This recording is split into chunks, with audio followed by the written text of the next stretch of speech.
Hello, everybody, and welcome to A Real Point of View. I'm your host, Greg Morgan, and what we do at Real Point of View is talk film, real film all the time. Having fun talking about new, old, in between.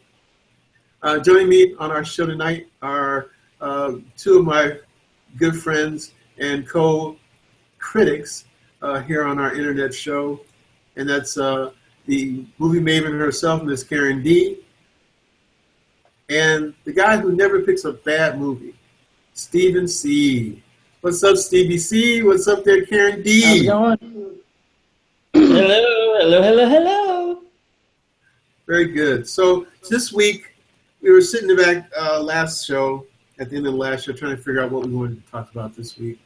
Coming up very soon, it'll be Thanksgiving, so we won't be here for Thanksgiving, but we hope everybody will enjoy themselves with their family and friends and acquaintances for this holiday. We have much to be thankful for, and hopefully everybody can share that with family and friends. But this week, we were talking about what we wanted to talk to you guys about, and we thought about, going back in time, the journey back in time. We can learn a lot from our past.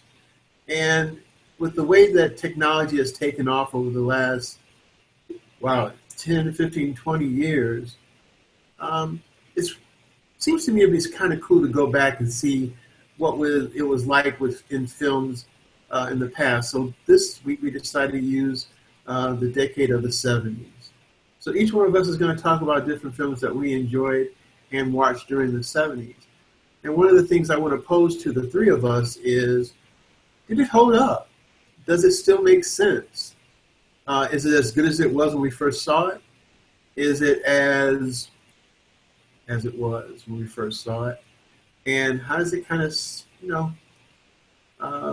stand up against movies today? So we kind of talked about our order of conversation, so I'm going to get us started. So one of the films that I saw back when I was a younger guy was a movie with one of my favorite actors, and that would be Yul Brynner. Yul Brynner was in The King and I. He was very popular as the King in that film. And recently we did a few films starring Yul Brynner, which was The Magnificent Seven. And so Yul Brynner has reared his head again in the film that I want to talk about today, which is Westworld. Now, Westworld came out in the early 70s. It came out in 1973 and starred Yul Brynner as a mechanical person as opposed to a real person. So the premise of this film is people have evolved. The movie came out, as I alluded to, in 1973, but it takes place in the future. It takes place in 1983, where technology and everything has just become so much further advanced. And so we have people going into, doing something leisurely. So there's an adult amusement part. That's all the rage. And it has three facets to it. It has a futuristic Western town, a futuristic medieval town, and a futuristic, what was the other one?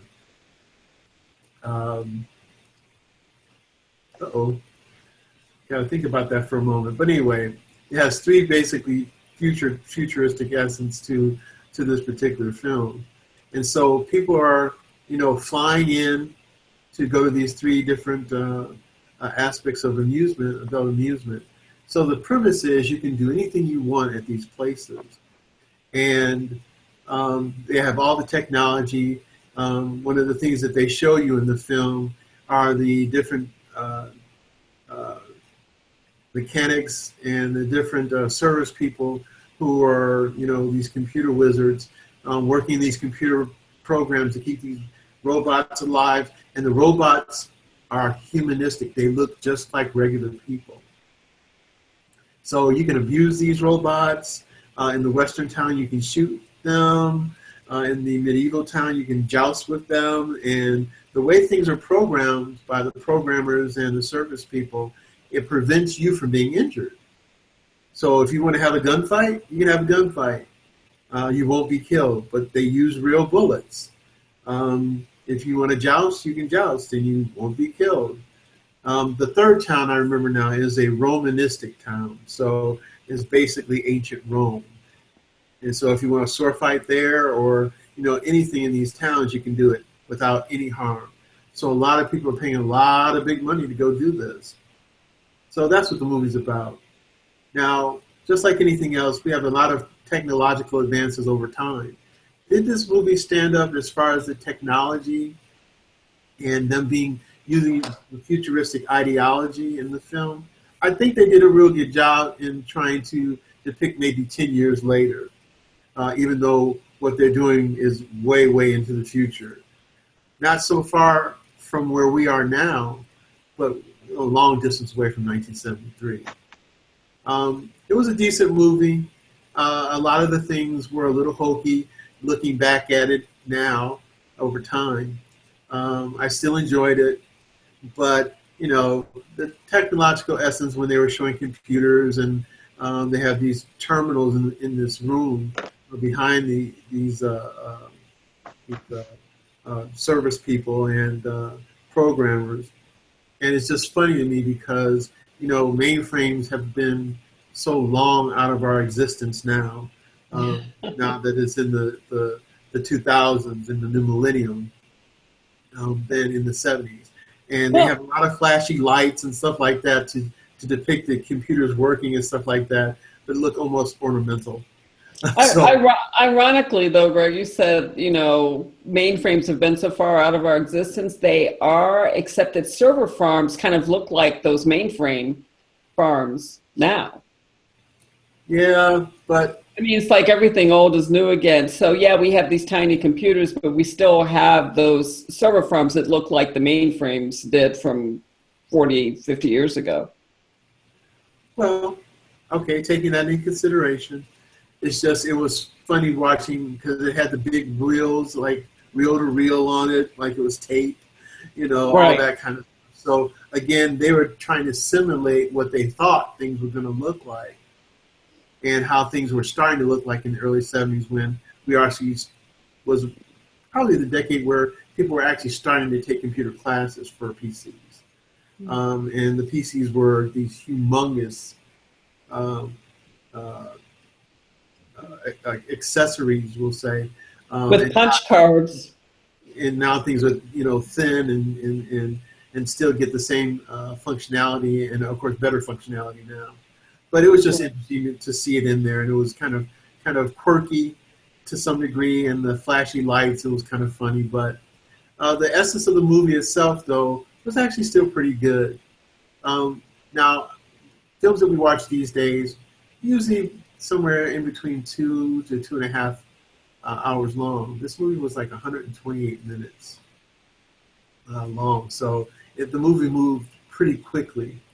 And Yul Brynner is a little bit older in nowadays in the early 70s, but yet still has that youthful, strong physical presence, and he doesn't do anything less than show that presence in this film too. But it was a little hokey retrospectively, but I still enjoyed it. So if I was to give this movie a rating from scale from 1 to 10, I'd give it a 7.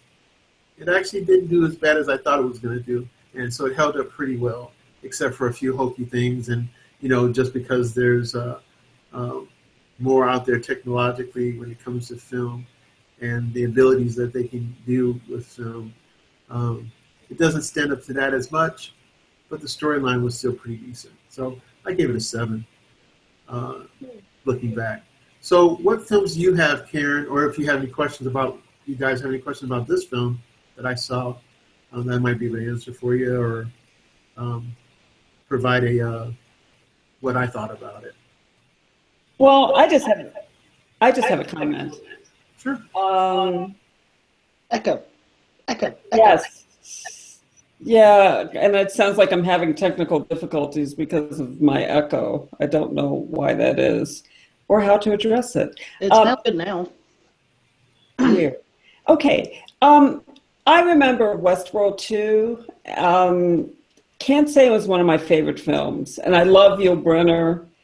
And the story sounded intriguing, but in the actual playing of the story, or the actual sort of, rolling out of the story, it just kind of lost me. I mean, I think the producers and the director, they were trying to do something extremely avant-garde, but in doing that, they lost elements of what makes a story a good story. So the robotic characters who were supposed to sort of like elicit sympathy from those of us who are watching the movie came across as a little kind of two-dimensional to me. That's what I remember from Westworld. So it's sort of, I mean, it definitely had its issues from a quality standpoint in terms of like storytelling.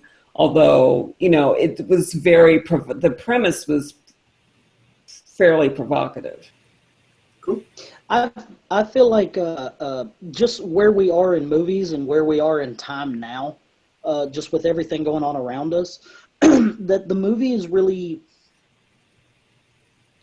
it was interesting and intriguing and different and really, kind of far out there enough at the time that you really had no really knowledge of what the future was going to hold or anything like that. Technology was changing all the time.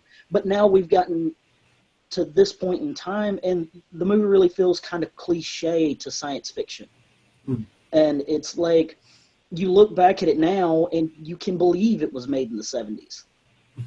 Where you see now, where if you tried to do anything like that now, you'd almost get laughed at. Yeah, I can see that. And I think when we're going back in time, a lot of times you're trying to, at least for me, I try to be a purist. I try to look at it as if it was the first time I saw it. And because I hadn't seen it for so long, I missed some of the things that I, didn't remember from before. But I still think it wasn't as bad as I thought it was going to be. And so I gave it a 7 because it actually did better than I thought. So it's an original concept, very much so. The greatest storyline. I think the storyline was actually solid. How they perpetuated the storyline got a little hokey. But, I think this would be a movie, we were talking about iconic movies that you probably shouldn't do again, redo. This might be a movie that might work well. Well, now, that horse kind of left the barn because HBO is doing Westworld as a series. That is true. They are. So I was about to say that Westworld is actually a series, but the opportunity kind of somehow failed me. So with that said, why don't we go ahead and talk about your movie, Karen? What movie were you looking at, and give us an idea of what you thought about it looking back in time? Oh, what movie shall I talk about? Let me see. I want to go back to a long time ago and maybe focus on a galaxy far, far away. Oh, so you saw Footloose? Yeah. What I was thinking. No, my movie is Star Wars. And I mean, this movie pretty much talks about itself. It's the 1977 film, so 49 years old. Mm-hmm. Amazingly, it'll be 50 years old next year. Mark Hamill, Carrie Fisher, Harrison Ford. This movie is, and if you want to talk about how this movie's held up, this movie is held up brilliantly. And, the further away in time we get from it, I think the better it gets. But let's start at the beginning. I mean, this movie was just amazing on so many levels. The storytelling level. And George Lucas worked with like an man who, I can't recall his name off the top of my head, but he was famous for creating mythical stories. So George Lucas is the writer of Star Wars, but he worked with other people like this author to help develop the story. So that's one thing. The other thing is that the movie starts in the middle. This is not the beginning of the story. It's the middle of the story. Right. It's episode 4. And so that was kind of cool. And, you know, you literally have this galaxy far, far away where the future is plainly in evidence, and it has nothing to do with planet Earth. But you also have these sort of nods to ancient history, you know, I mean, like, and you could tell that from like the design, like Han Solo's ship looks very old. And that's because it has design elements from that were reminiscent of bombers in World War II.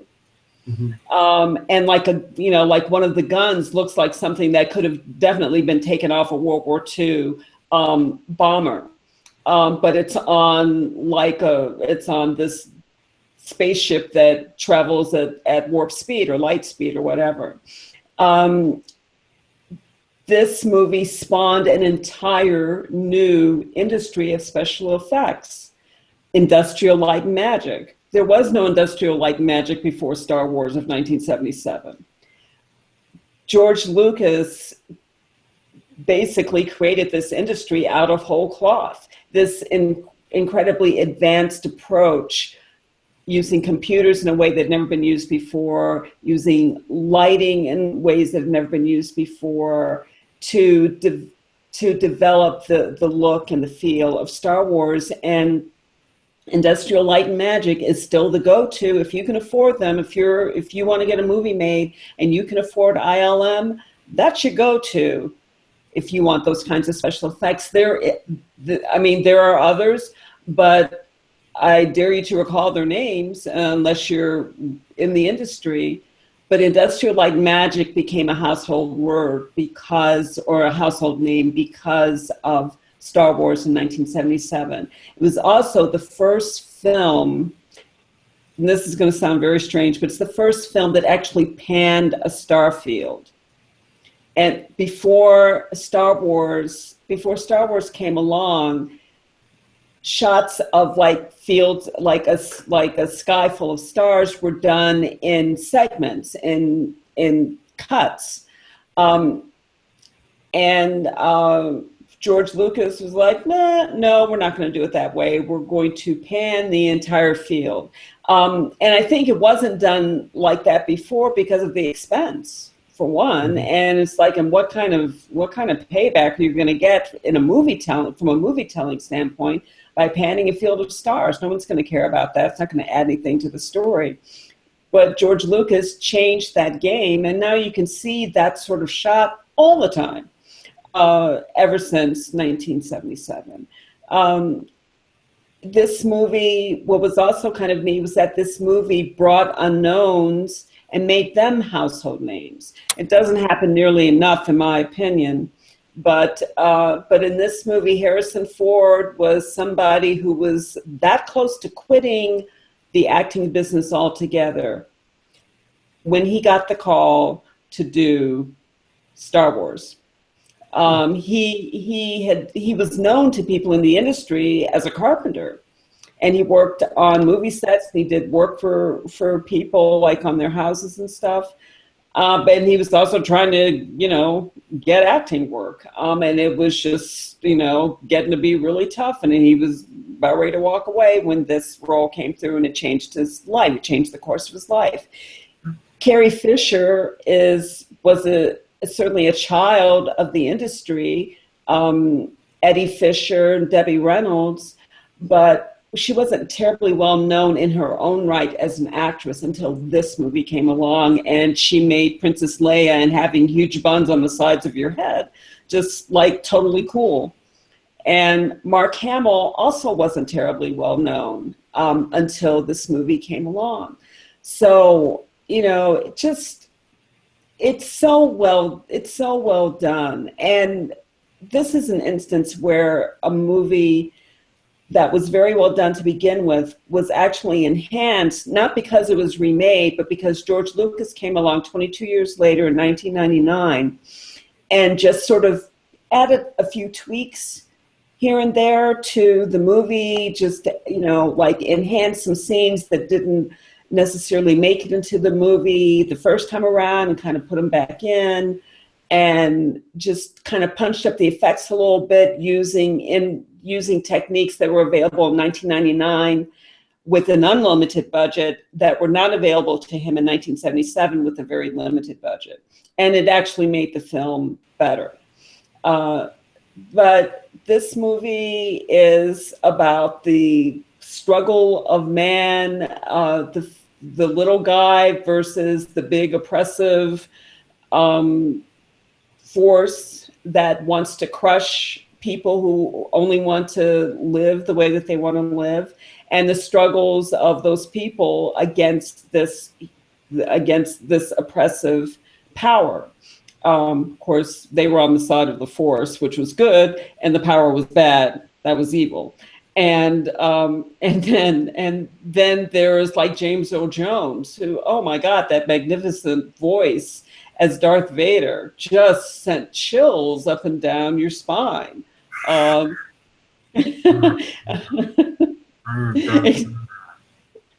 Exactly. So, I mean, and I will say on a personal note that when Star Wars came out, I remember everybody, all of my friends just literally stampeding to go see this movie. And I'm like, don't really care. I'm in no hurry to see this movie. It's just, whatever. And then I finally went, I mean, like several years after everybody else went, I think I finally went. And I was just totally blown away. I just totally caught up in it. And I still am today. Very cool. Sounds like you like the movie. It's awesome, but it's totally iconic. And if the question is, has this movie upheld the test of time? In absolute freaking spades, yes. This movie is as good and will be as good in 2017 as it was in 1977. Absolutely. Because it's timeless. It just has those elements of timelessness. Sadly, I cannot say that about George Lucas's prequels to this. But this movie, awesome. Absolutely awesome. Yeah, my experience with it was really good. I went and saw it when it first came out and just fell in love with it and couldn't wait to see more. And even the prequels that have come out, some have been okay, but as a whole, and in understanding the story, it's kept your interest. And I guess the next installment now is going to be Rogue One. Rogue One. Thanks, Steve.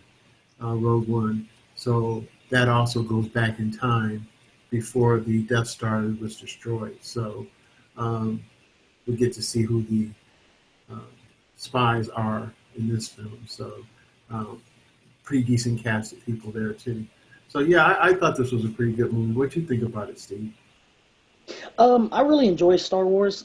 It is, like she said, it's a timeless movie because when you look at it, you still believe that somewhere you could get to that point. If you love science fiction and you love science fiction movies, it doesn't seem as far-fetched. And the people seem real. Like you can physically see a person being that kind of person who the characters are played as in the movie. And I agree, it will stand the test of time when it comes to true movies of a decade. And I think that's an important factor, how we relate to the film and relate to the characters in the movie and are able to feel the emotions because they're basically the common man. And as Karen alluded to, we have tyrannical forces trying to crush that. Just not because they're trying to, like in many battles, win and take over or win and pursue something else. It felt like they were just doing it just to do it. Right. and and that in itself is just totally wrong. And so we have the dark side of the force against the right side of the force, we'll say. And Um, you know, good cinematography, good storytelling, good actors. Uh, Amazing special effects, mind-blowing special effects, mm, just Especially completely, because now yes. that we're talking about special even effects that are still good today. Yeah. yeah, and we're only talking about i.e. from even like Westworld to Star Wars. Really, that's only 4 years difference Right. where these Right. special effects are that much more amazing, and so it just keeps going from there. So, Right. what other films? What film do you have, Steve? Oh, That before you do that, Greg, can I just correct something I said? I said that Star Wars was going to be 50 years old. It's going to be 40 years old next year. It's 39 years old now, not 49. So it's 39-year-old Oh, film okay. now, and it's the 40th anniversary of how it all started next year. which is ironic because Oh, the okay. next year is when the Han Solo movie comes out, Yes. Right. and the cinematographer is Bradford Young Right. for that film. Real good cinematographer for Selma and a few other wonderful films. So Steve, um, what movies do you have? Give us one of your movies, and Um, about the effects of the '70s on it. I actually I picked a movie out of the 70s. I am sticking with the George Lucas Harrison Ford that we're moving through right now. The movie that I picked is American Graffiti. American Graffiti was made in 1973.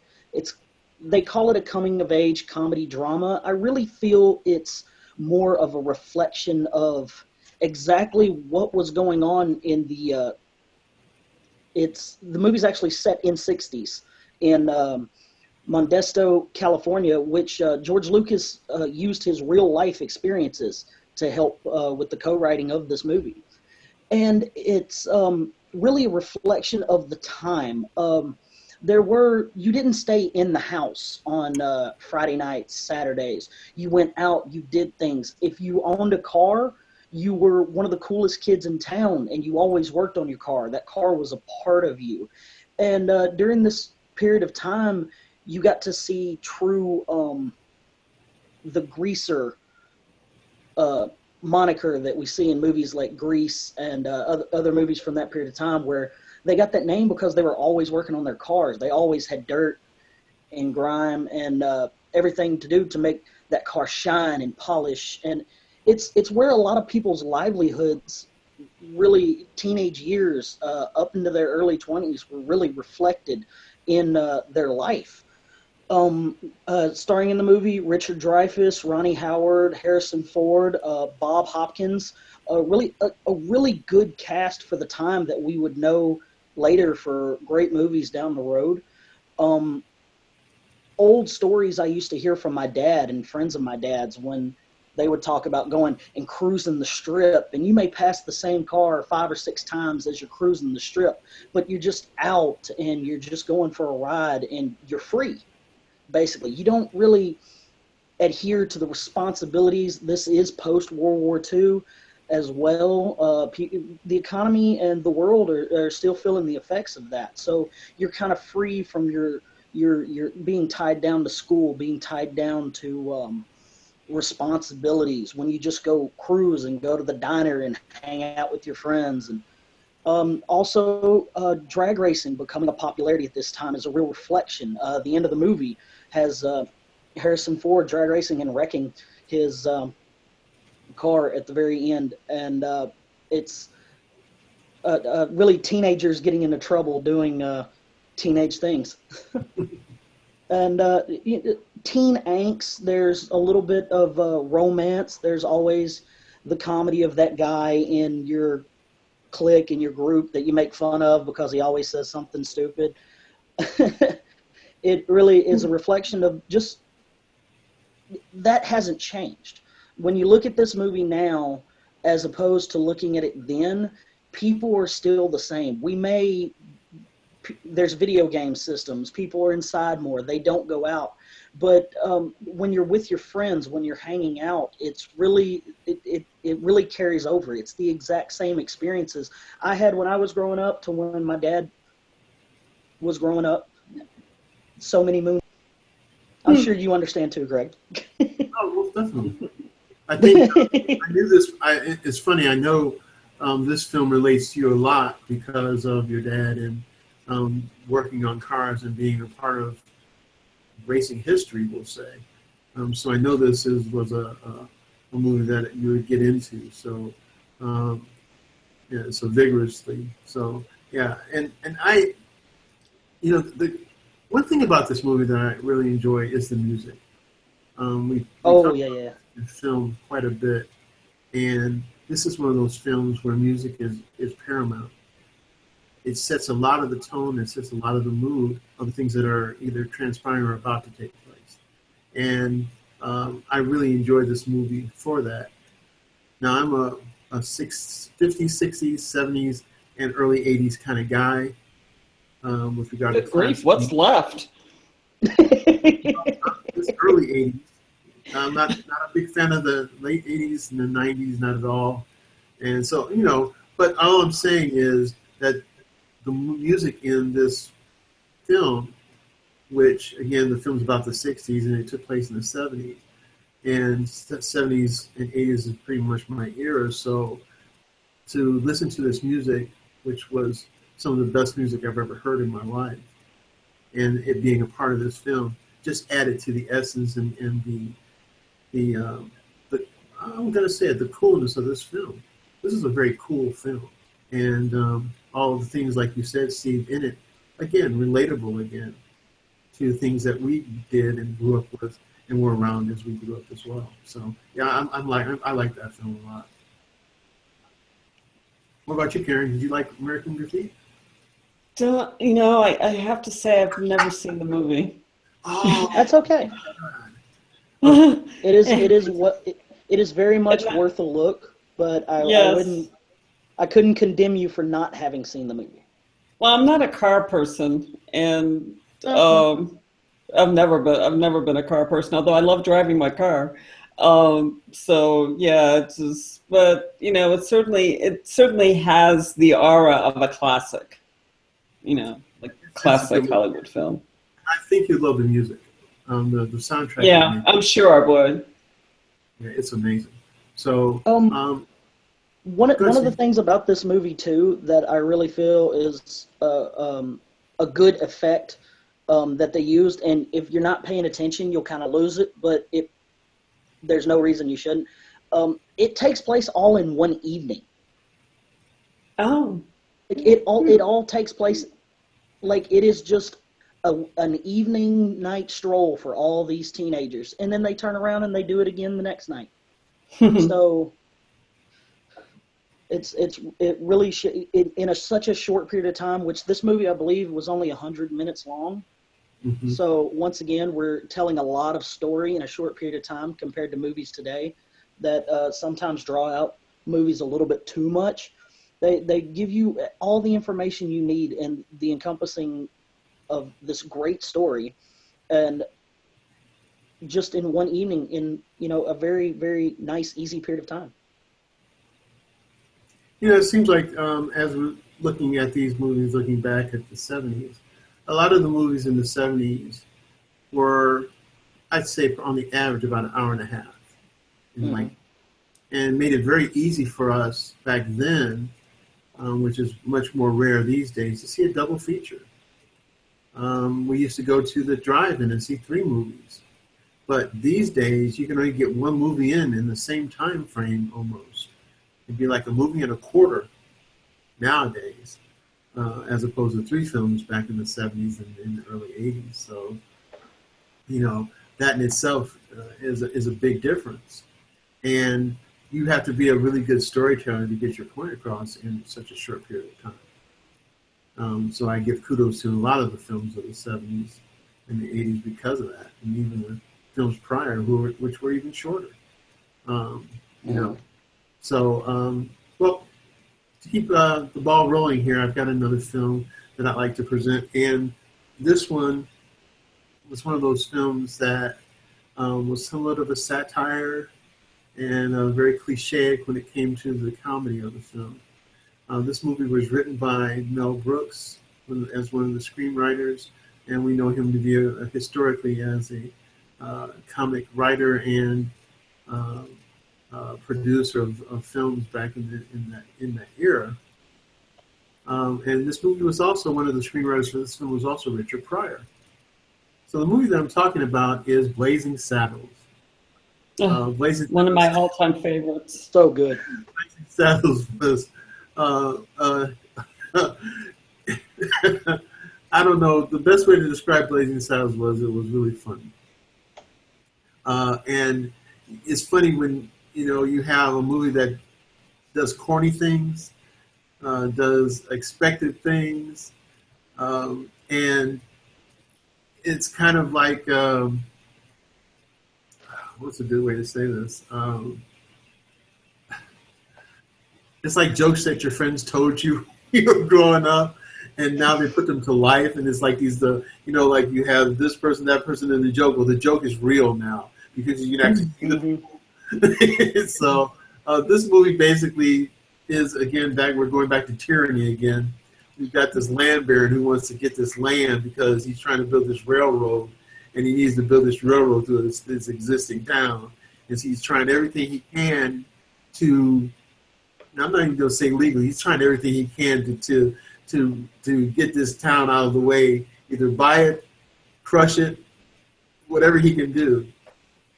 And he even puts a person in charge by accident to be the sheriff of this town, and this is the person who's his biggest adversary. So in Blazing Saddles, we've got an interesting cast of people. An actor who I think his potential was just out there, and he was not able to live up to his potential because he didn't live very long, sadly. And that's Cleavon Little. This movie has Cleavon Little, the most recent departure from us in Gene Wilder. One of the funniest characters in this film, who was kind of a comic / straight guy, and that's Slim Pickens. Now, Slim Pickens is a guy who was very much into cowboy westerns of the 50s and 60s, and he was a guy whose drawl was just so very pronounced. But it was great to see him in a comedic role, and it truly showed that he had a lot more acting prowess than you would give him because of how he sounded and him being in so many westerns prior to this particular film. And this was a great movie for Harvey Korman as the land baron, who was, just had all these different ideas, and he was quirky in himself, and to try to rid this town or get rid of this town and the people in it. And it was just hilarious. And also in this movie is Madeline Kahn, and Mel Brooks also has two roles in this particular film. He plays a governor, and he also plays an Indian chief in this film. So you've got people doing a lot of different things in this film. And one of my favorite parts of this film is Alex Karras when he comes into the town. They send him in to try to get rid of the sheriff, who is Cleveland. That was hilarious in the film. And he comes riding into the film on a Breyer bull, and he parks the Breyer bull, and this man comes along on a horse and says, "Hey, you can't park that thing here. That's not legal." And he just walks up to the guy and the horse, and he punches the horse and knocks the horse out. That's one of the best parts of an entire movie ever. It is hilarious. And the character is Mongo, and he's played by Alex Karras, who formerly was an NFL star with the Detroit Lions. So basically, the essence of the film is the big bad baron wants to get his train through the town so he can make more money. That's his deal. And so he tries different things. He tries women. He tries Mongo. He tries a myriad of things. But Cleavon Little, at every point and every turn, outwits him throughout this film. And there's so much slapstick in this film. There's so many familiar jokes that are being said and maybe presented slightly differently. This is a really funny movie. And you know this is a funny movie when Gene Wilder is the fastest gun in the West. He's so fast that you never see him draw. but yet... You see him draw, but guns, but guns fly off people's hands because he's shooting guns out of their hands, and yet he's sitting there like this.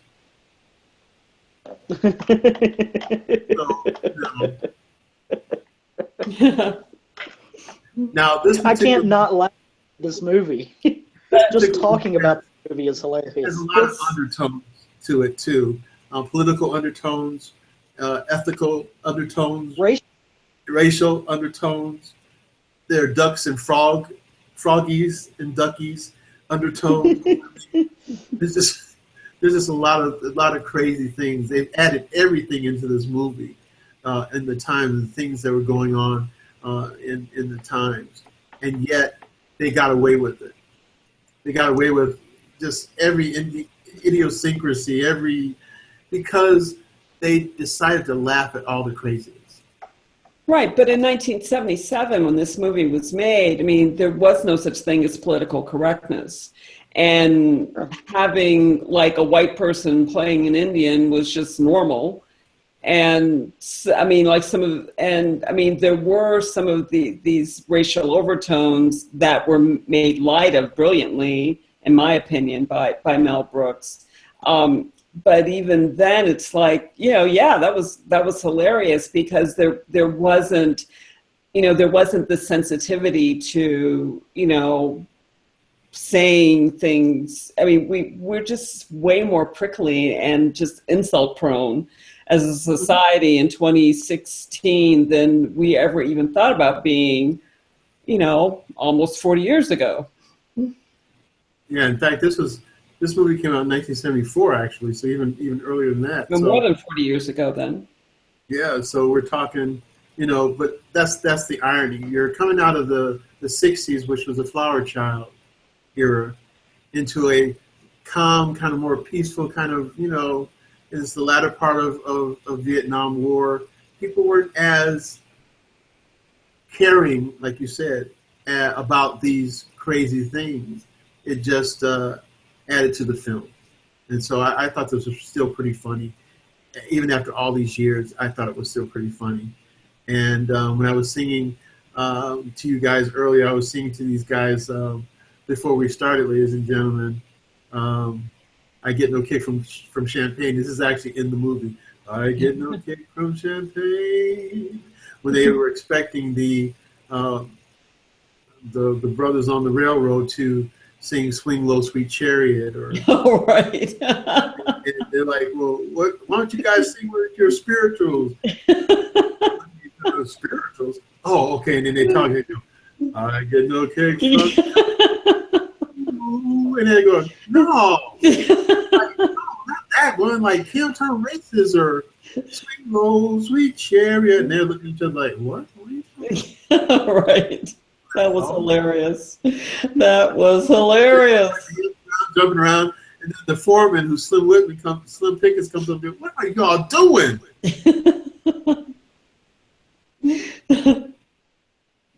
Get these people back to work. We need to be on the railroad. What are y'all doing? This is one of the funniest, in my opinion, this is one of the funniest movies ever made in the history of American cinema. It's that funny. And I remember being in the movies. I've said this to Gregory many times.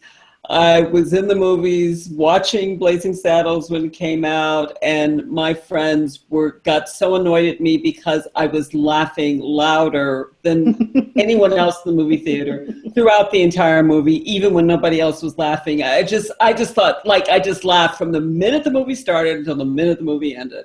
And they just wanted to throttle me. I mean, but it was brilliant.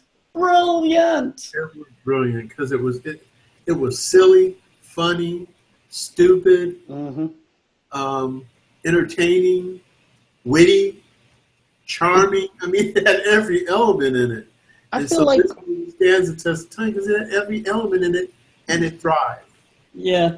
yes. It really did. I feel like this movie, one of the things that makes Blazing Saddles so good and so iconic is it does have all that, the comedy, the slapstick, the abrasive just stupidity The bad that goes on in puns. this movie. The bad puns. But one thing that makes it so good is you couldn't get away with this movie today. Mm-hmm. No way. So I feel like it's one of those movies that today's generation, it's tucked in between the mattress and the box spring, and it's almost like a dirty secret kind of movie. Yeah. The Like, guilty you pull pleasure. out and you, That's right. you show your friends, and it's just like, should we be watching this? It's just that good. Yep. Yep. Did you take the bugs out of the lamp?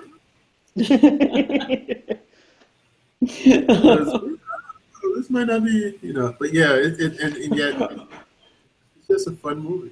It really Well, is. what about that first scene when Cleavon Little, when Gene Wilder's been arrested for being drunk and he's in the jail, and Cleavon Little comes in, and what was he? He wakes up.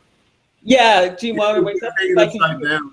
are you awake? And then Gene Wilder finally goes, well, I don't know. Are you black? And he's like, well, yeah. It's like, well, I guess I'm awake. There's no way. There's no way like those lines would make it into a movie today. Oh no, it's like that's an HBO special waiting to happen. Oh, I know. It is. I mean, you name it. It was pretty abrasive, but at the time it was even funnier then than it is now. But it was hilarious then. Oh my goodness. It is pure Mel Brooks, Richard Pryor. You feel the essence of both those guys in this film immensely. It's one of Mel Brooks' best films. I mean, to me, there are two movies that Mel Brooks has done that will put him on the map of movie history forever. One of them is Blazing Saddles, and the other one is Young Frankenstein, both made in the 70s. And in my opinion, he's never done a film that approaches the brilliance of those two movies. Just stunning. And I can't think, I mean, there've been a lot of great comedies made over the years, but this, Blazing Saddles is in the lexicon as being like one of the best comedies made of all time. It just doesn't matter. I agree. Which decade you look at, this one has to be in there as an example of just brilliant comedy. Yeah, it's pretty darn good. It was glad, and it was one of those assignments that I enjoyed because it was so good. Well, let's keep this ball rolling and be a little bit further now. Karen, what's your second movie? Well, my second movie is Saturday Night Fever. So I'd like to bring us back to those times that Steve alluded to when teenagers hung out. And you didn't hang out by, staring at your smartphone or looking at a computer screen or texting your friends. You hung out by getting out of the house and walking down the street and going to the club. Strutting down the street.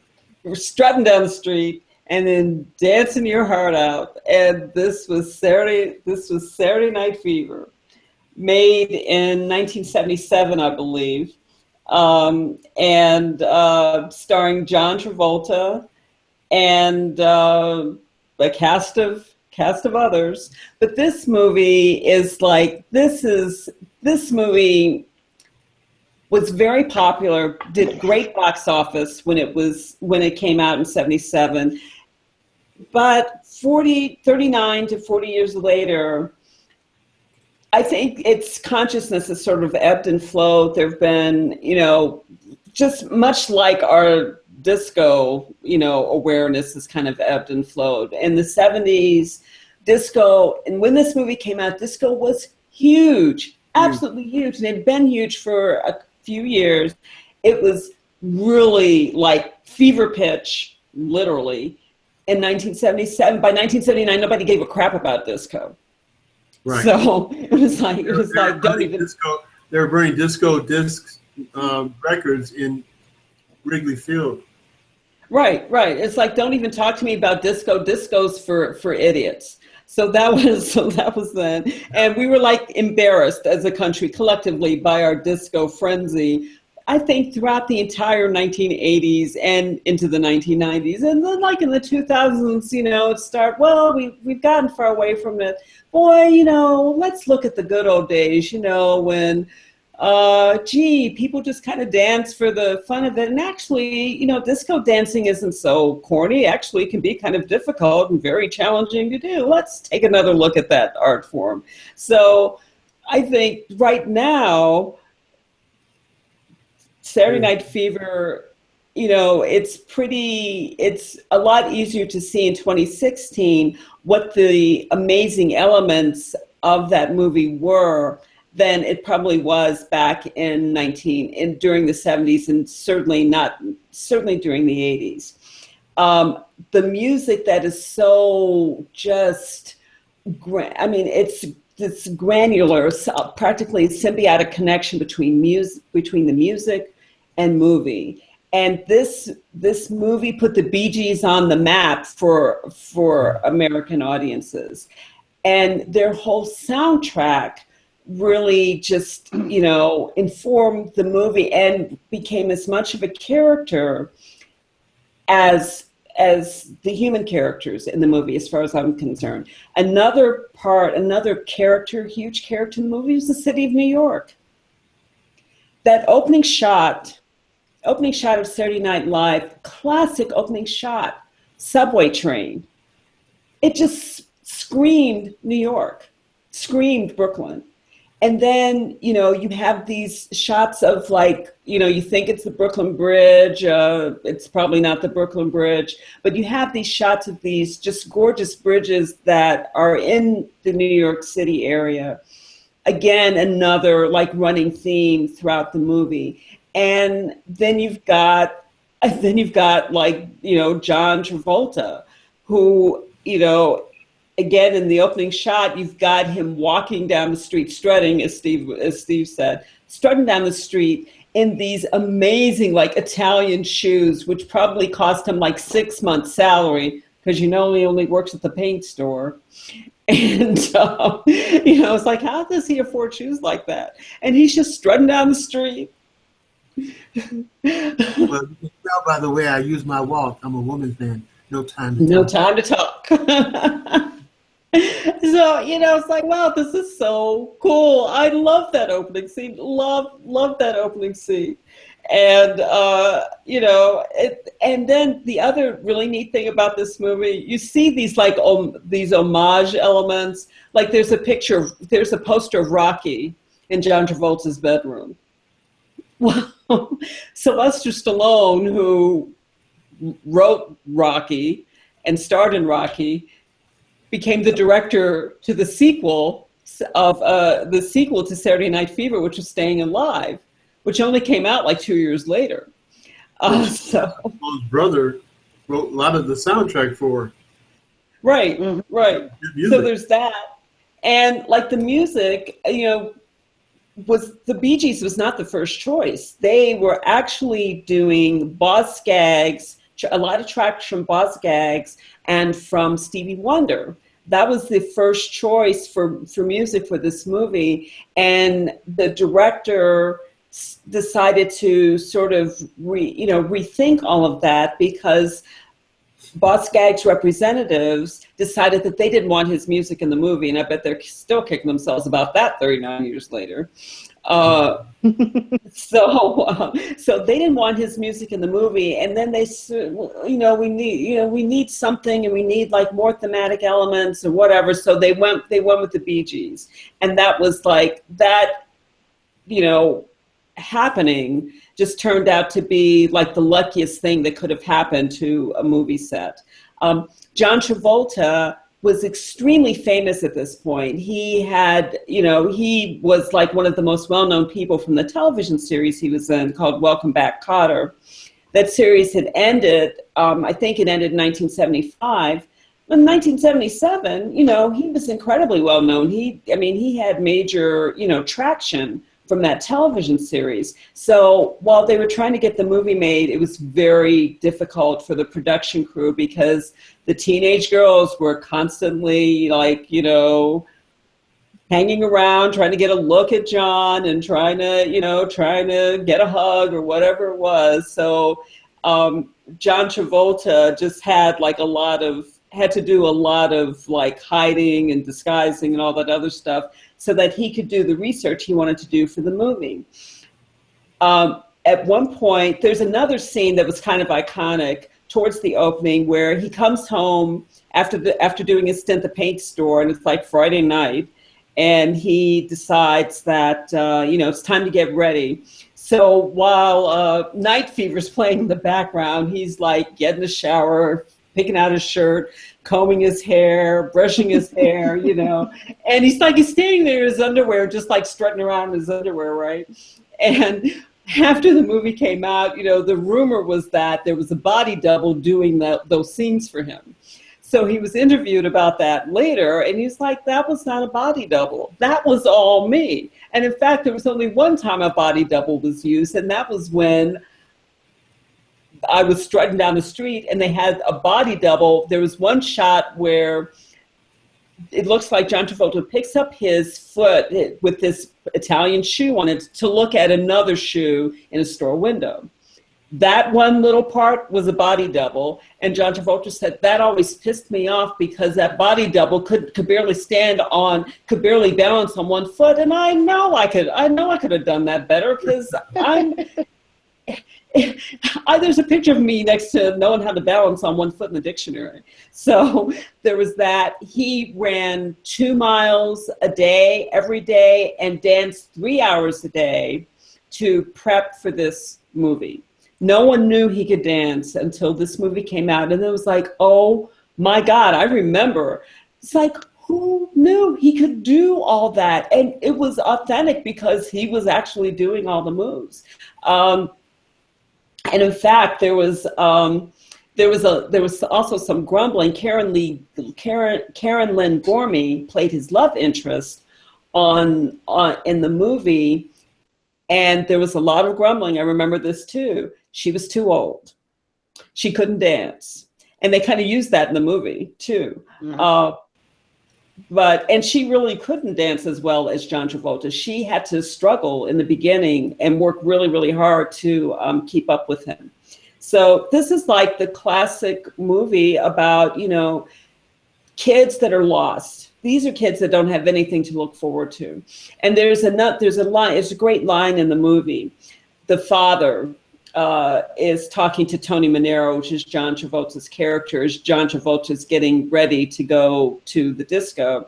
And the father's like, what are you doing with your life? What are you doing?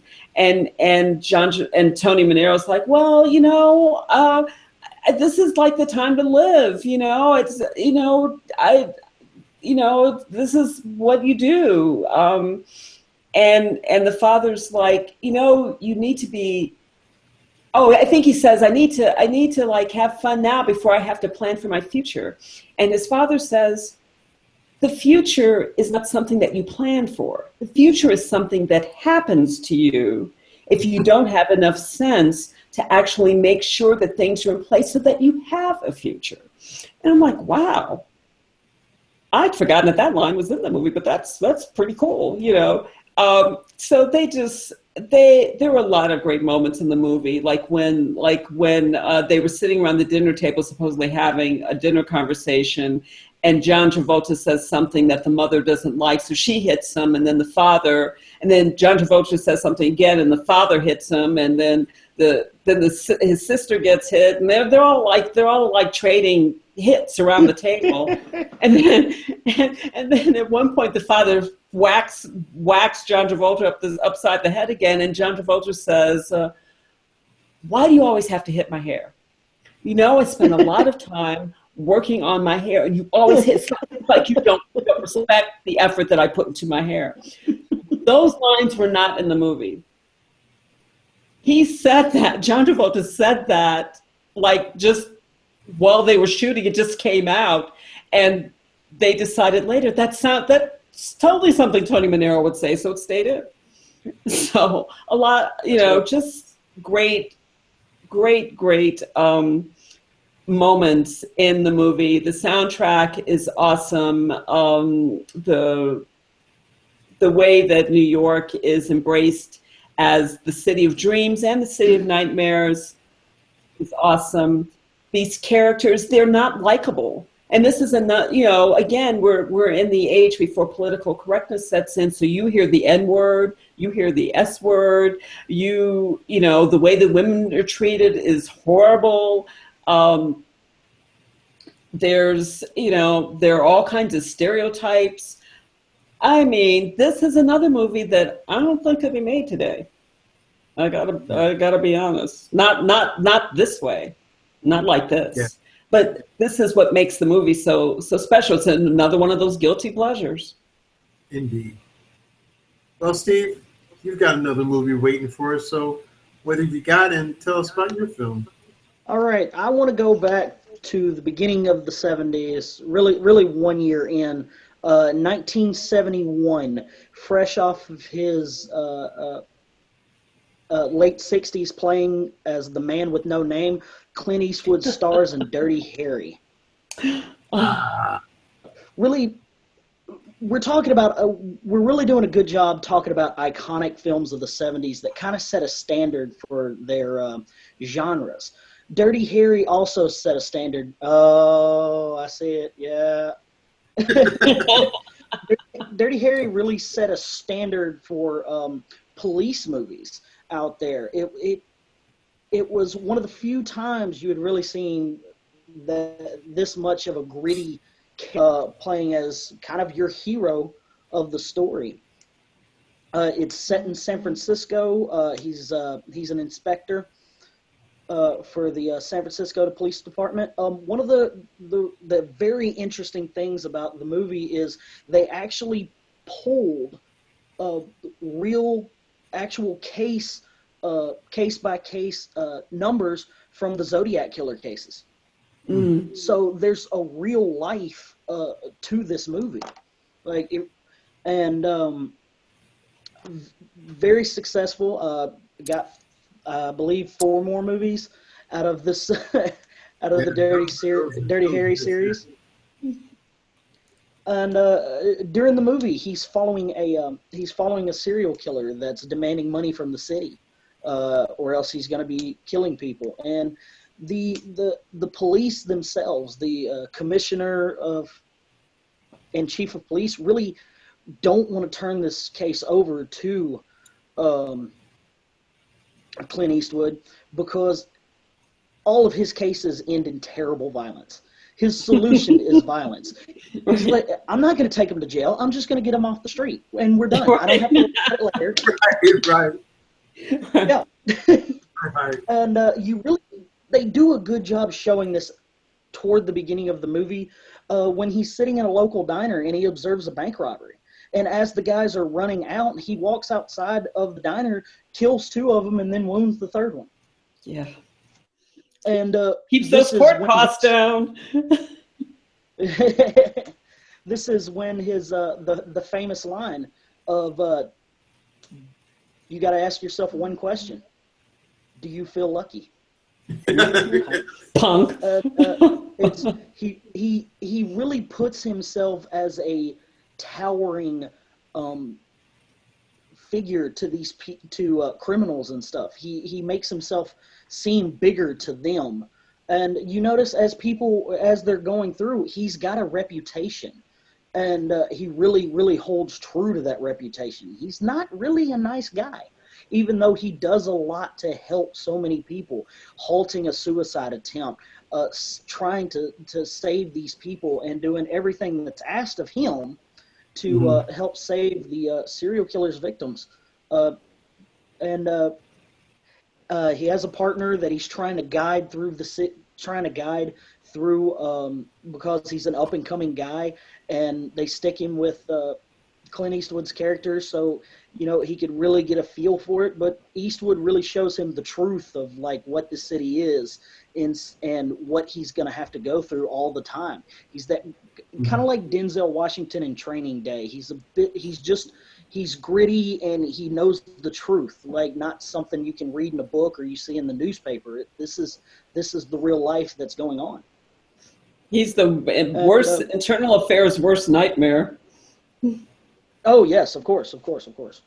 And I really, really do enjoy the movie for that. And he doesn't vary from the character that he is. He doesn't change at all. There's no like soft spot that miraculously comes about. The character is, and you see it in the movies and the sequels following up, that he doesn't change. Like this city has made him what he is.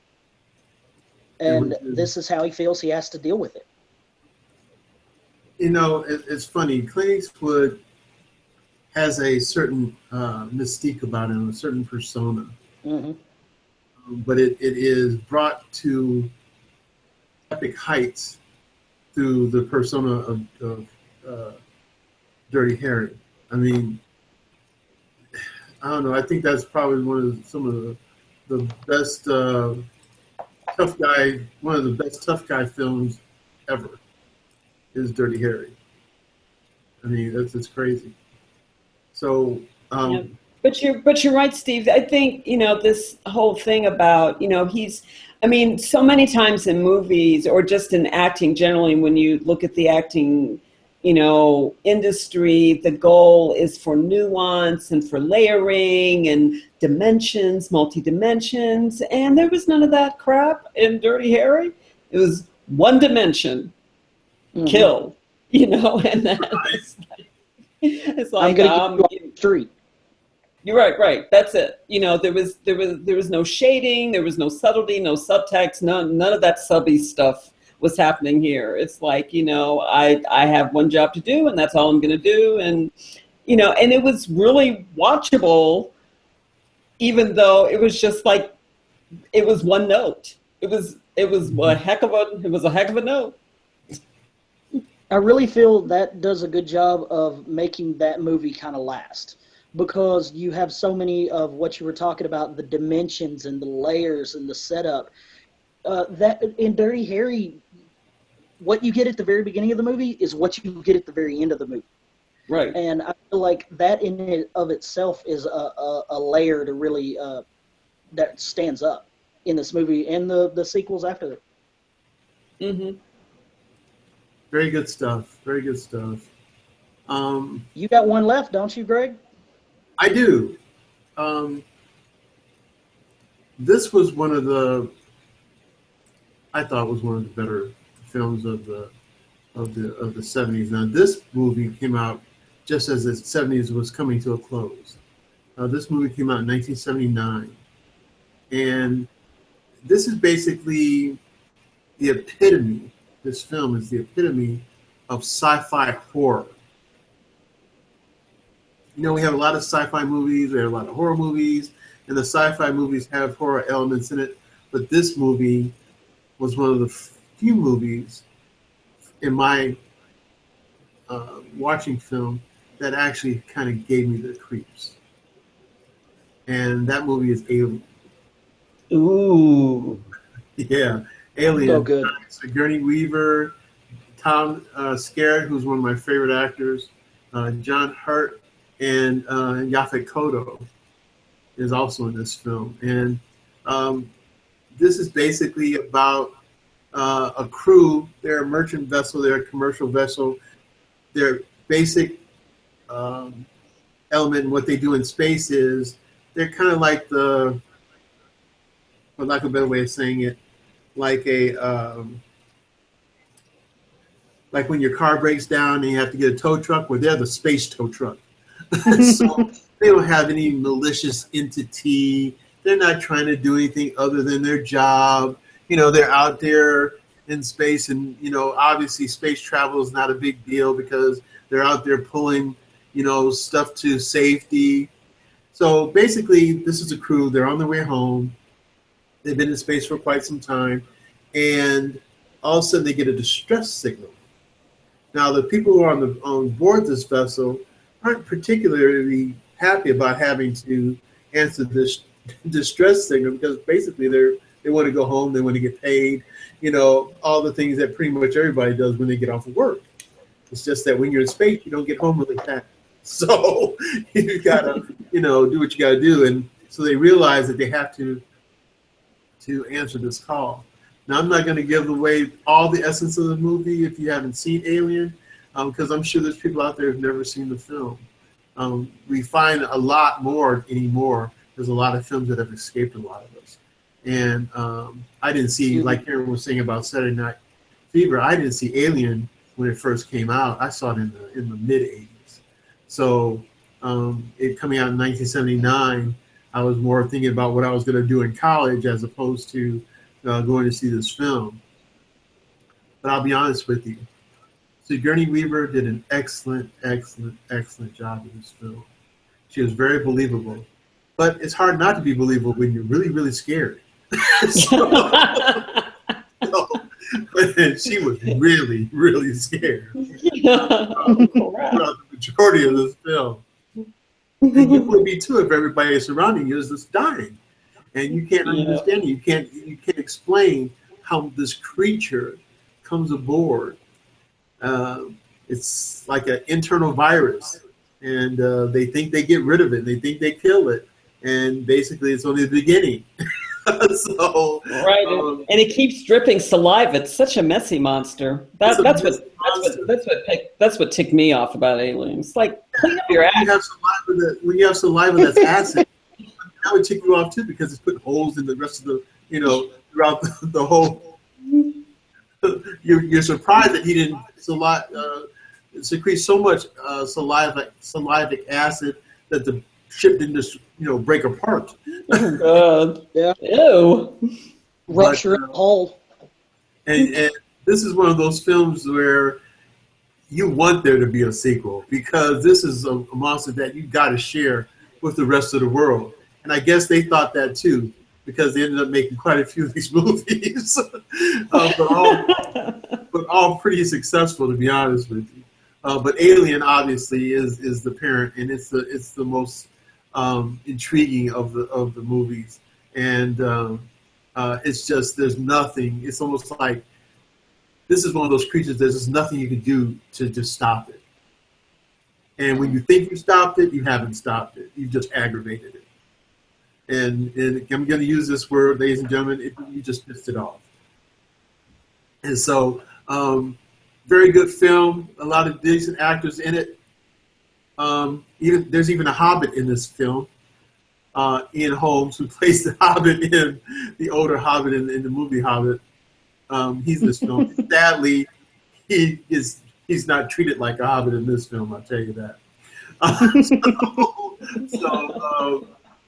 But of all the movies out there, this is one of the scariest movies, and the movie that makes you definitely one of those movies that you don't want to see in the dark, or you want to make sure there's a lot of people with you, because it's not just creepy, it's haunting. It's, Noted. It's scary. It's brutal. It's very brutal, and no matter what they do, even when they think they've got it handled, they don't. And no matter what they do, no matter what kind of weapons they have, it matters not, because this creature ain't having it. It ain't having it.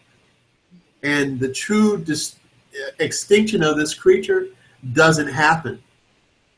17,853 movies later, the alien still exists.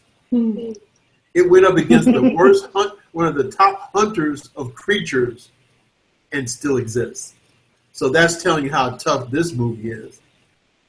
Sanaa Lathan wasn't even born when the movies first started, and she's in the last movie, and the creature's still not dead.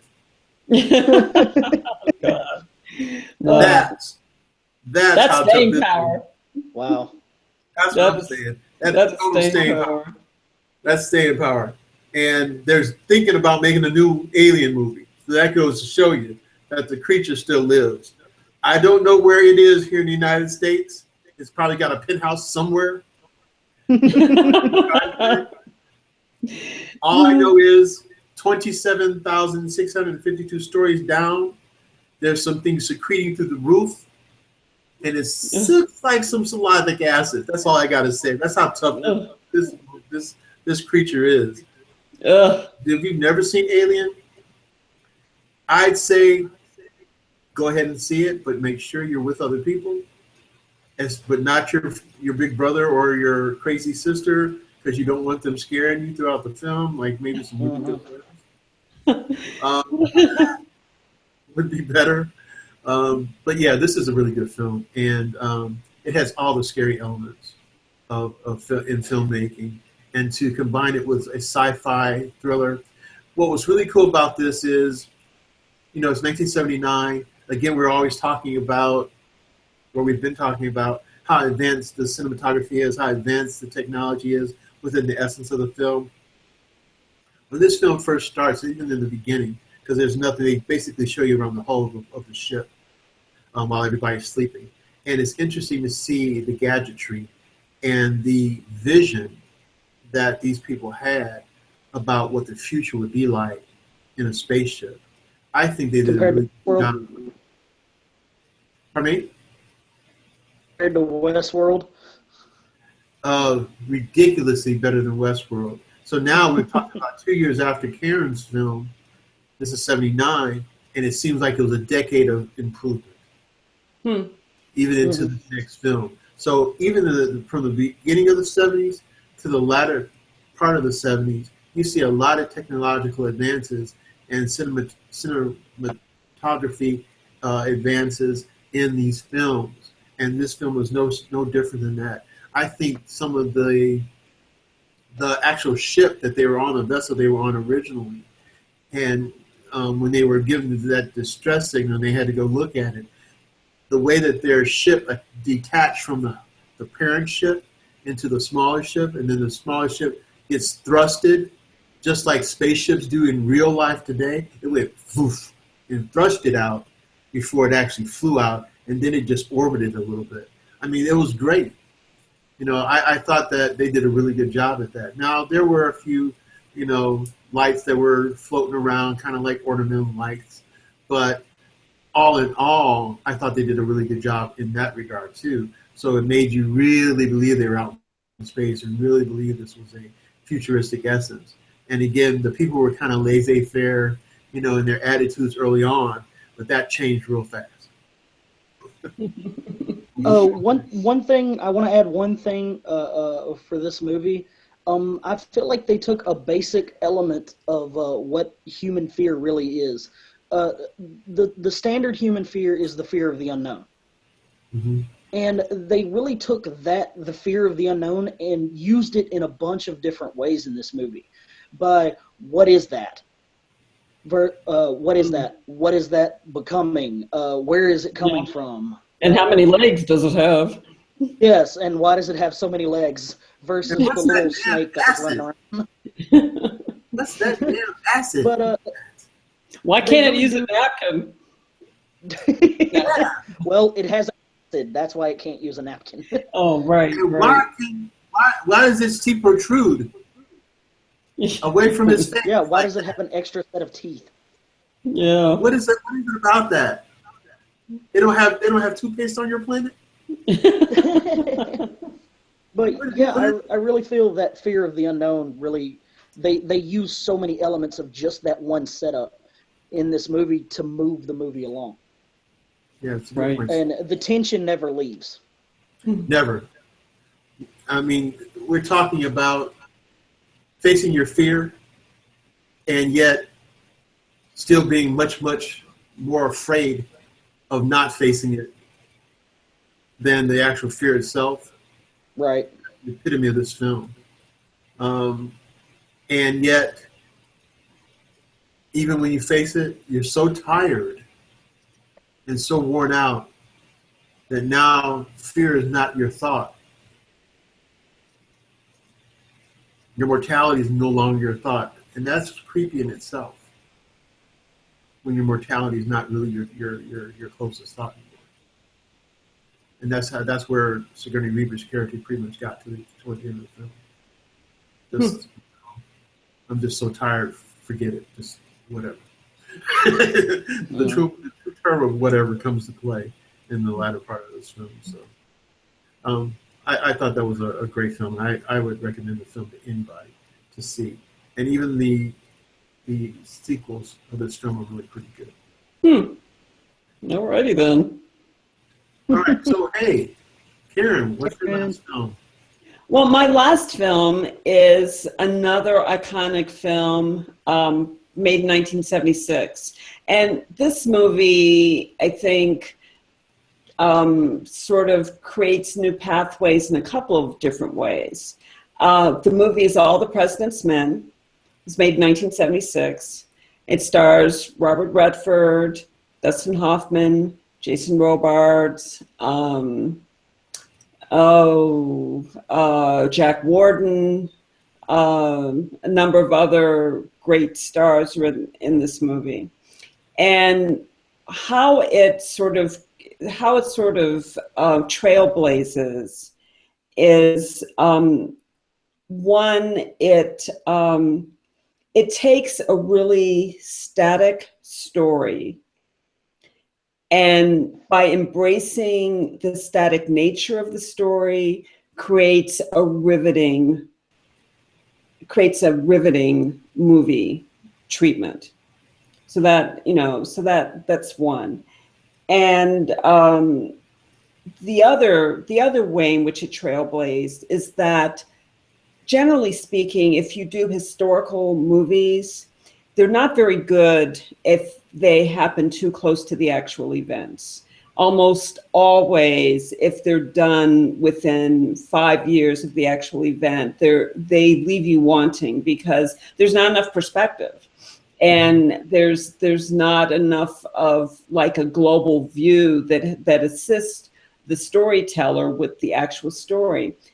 That was completely turned on its head with All the President's Men. This story chronicles the events that happened with regard to the reporting of the Watergate scandal, which literally brought down a presidency. And Richard Nixon had resigned from the White House in disgrace in August of 1974, the first US president before or since to ever resign from office. And by 1976, this movie had been made. So no long time to consider or, take the long view. None of that for this movie. They got right in there and did it right away. Now, why is that? Because the movie is a slice of life of Bob Woodward and Carl Bernstein, and they wrote a book about their experiences reporting on this movie, which formed the basis for this movie. And because it's written from their perspective, it really helps with the movie telling it and with getting the history of it right. Carl Bernstein actually tried to write screen treatments for this movie on more than one occasion, but they were like, nah, don't write the screenplay. We'll just go with your book. And the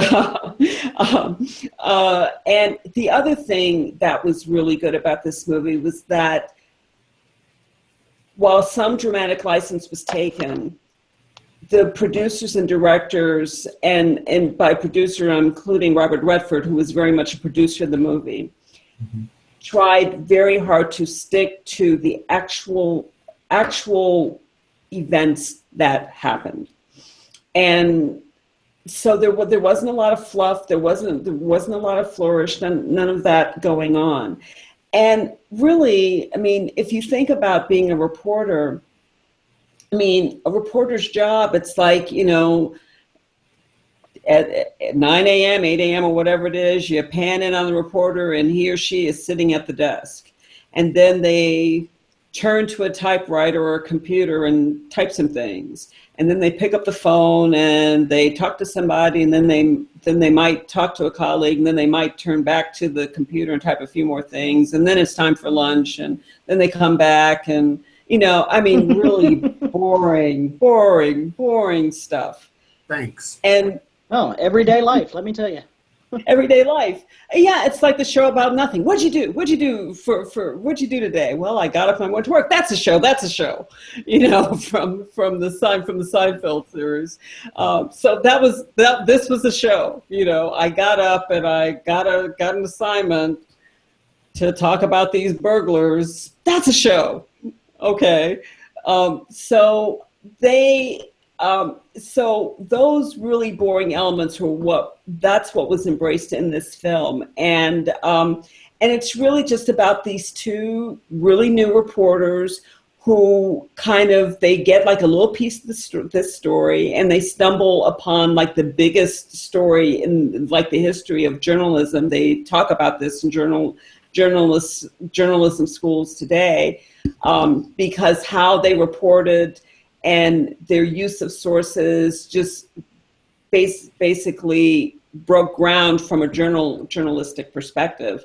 And there was a lot of great shots in this movie. Like there's this one shot, this one part of the story early on where Woodward and Bernstein are trying to find library books that one of the actors in the Watergate scandal had taken out of the library, and they kept running into roadblocks. So finally they go to the Library of Congress, and they find this one clerk, and he says, well, if you want what he's got, he's like, I don't know if you want him, but I got him. And he gives them card catalog after like drawer after drawer full of card catalogs, and they're going through each one of these cards in these, those little drawers that they have in the library that have like the hundreds of card catalogs. Well, they got like hundreds of these drawers, and they're going through card by card by card looking for these books. And then the shot just pans out to the Library of Congress. The rotunda is just huge. And so you have these two little figures with all these cards, and then this incredible ceiling from the Library of Congress. It's a fabulous shot. It just one picture just told about the enormity of the task that they were facing. And, just having like, conversations with people, how they got the story. That was what this movie was about. And it was told brilliantly in a way that stories about reporting had not been told before. And there are lots of stories about reporters getting a story, but they're a lot more action oriented. There's usually some shooting and some beating up and, some, love interest or whatever. No, this movie was about our star is the story, and how do you get the story, and what's at stake with the story. And there was so much at stake that there was enough there to create the dramatic elements needed for this movie. We uncover this piece of an iceberg that leads to this huge iceberg that could literally topple the American government as we know it. And that's really what it came down to. Nixon would have been impeached. The only reason he wasn't was because he resigned. And there was nowhere for him to go. And that was after being reelected in a landslide in 1974.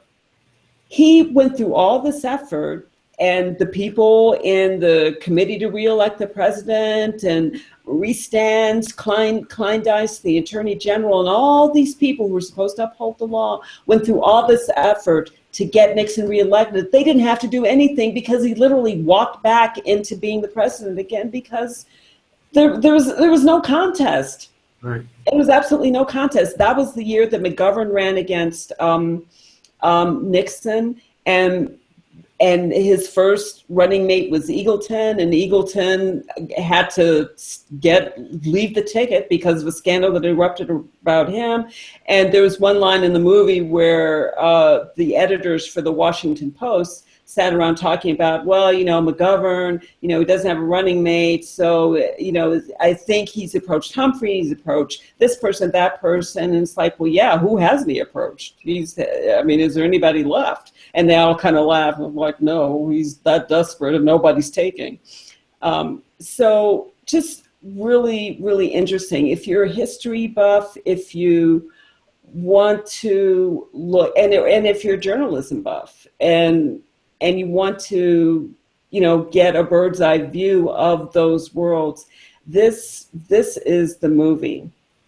And the movie also just spawned this huge, huge question of the week, the year, the decade: who is Deep Throat? And it took 30 years for that question to be answered. So really interesting, just very well done. And Robert Redford produced this movie, helped get it made, and was responsible for a lot of the casting in the movie. He's the one who got Dustin Hoffman attached to the movie. He's the one who got Jack Warden in the movie. Jason Robards, Hal Holbrook. Yep, it's a myriad of really fine actors in this film. And I think what was really good about what you said too, Karen, if I can interject one thing. Sure. That, as you alluded to, movies that have that biopic essence to it, usually is much later down the road. I think what made this film even that much more poignant was the fact that it was about the Watergate scandal. And a lot of people didn't really understand what was going on. And when this movie was said to come out, they were flocking to the theaters to see it because they wanted to get a better understanding as to the reason why our government did what it did and why these men who were involved in the Watergate scandal did what they did, to get an understanding of it. A lot of times, regardless of whether newscasters try to approach and get a story out, there's so many things that are missing, especially in something that is not just a typical local scandal. This is the federal government scandal. This is all across the America, affecting everybody at the time. And so this movie,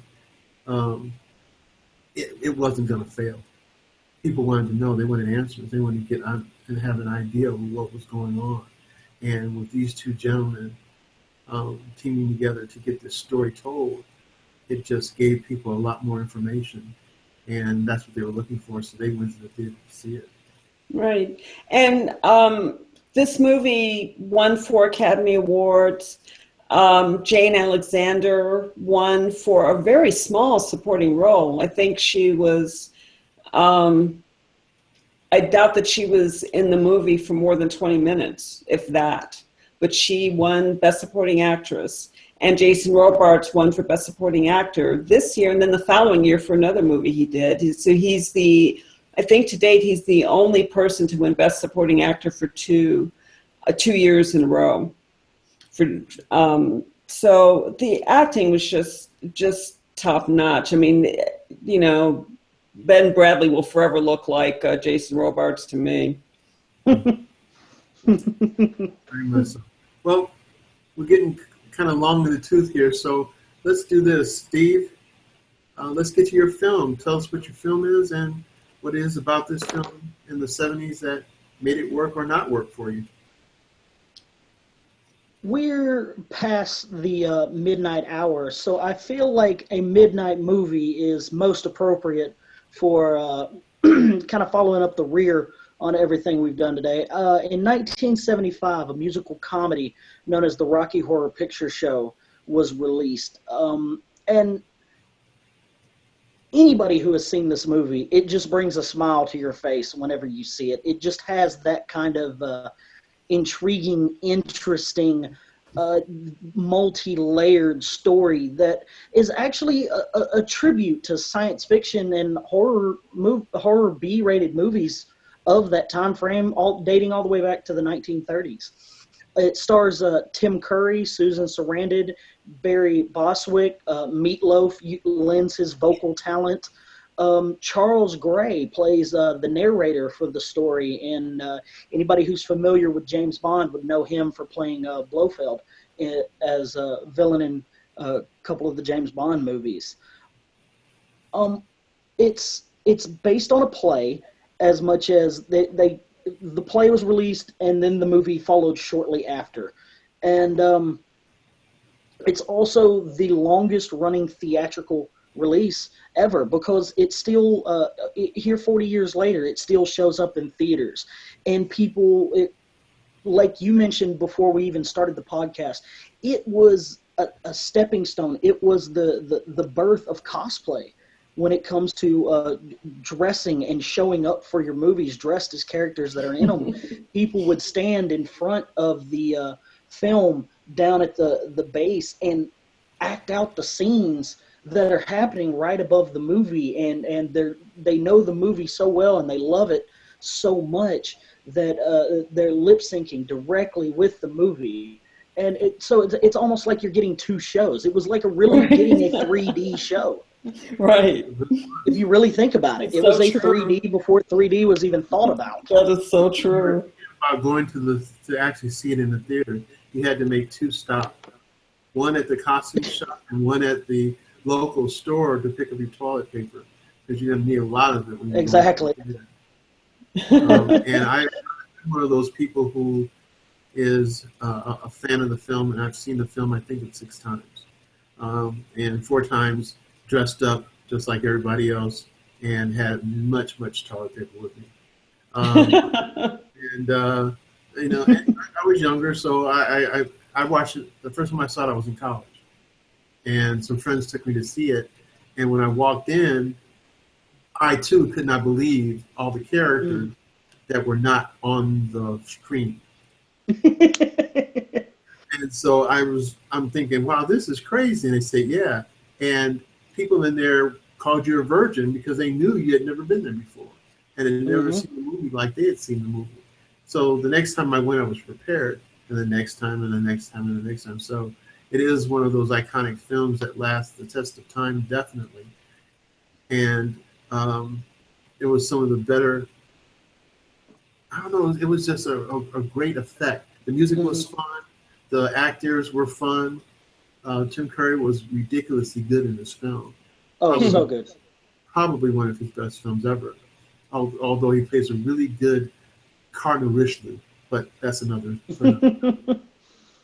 But one thing I would like to say about this movie, the costume designer actually did absolutely no research in the costumes for what she wanted the characters to do. She actually developed her own style for this movie, and this movie is directly an impact on what became punk and punk rock fashions with dyed hairs, ripped fishnet stockings, and stuff like that came later. So this movie stands the test of time as a movie by itself, but it's also culturally stood a test of time because these are fashions that are still going on today, especially the dyed hair look, ripped fishnets, and stuff as such as that.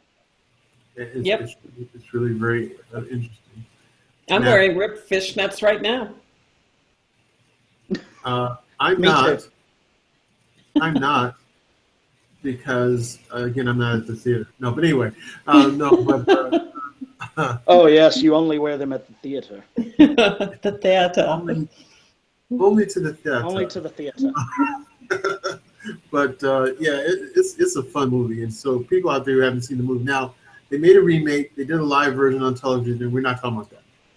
No, never. We're not even going to bring it up. Honestly, he didn't even mention it. Yeah. We're talking about the movie. That's the original movie back in the 70s. That's what you need to see. And you'll be totally entertained. Very good film. Well, ladies and gentlemen, we've kept you longer than we planned. I just hope that you were interested in the films that we've discussed. And these are films that we recommend for you to see. They're pretty good films. And they're in their own right, and they did stand the test of time for the majority. And so it's always good to look back sometimes because there's a lot you can learn from the past that pertains to and can advance your thoughts and give you some interesting things to think about in the future. So take a look at these movies in the past and and see what you can get out of them. We got a lot of things out of them. We hope we mentioned some of those things to you, and we appreciate you tuning in and listening to us here on The Real Point of View. I'd like to say bye on my own accord. And Steve, Karen? Bye. Take care. Thanks, everybody. Thanks again, everybody. And get out there and see a movie. See 2, see 3. That's what we do. Take care, everybody. Bye. Bye.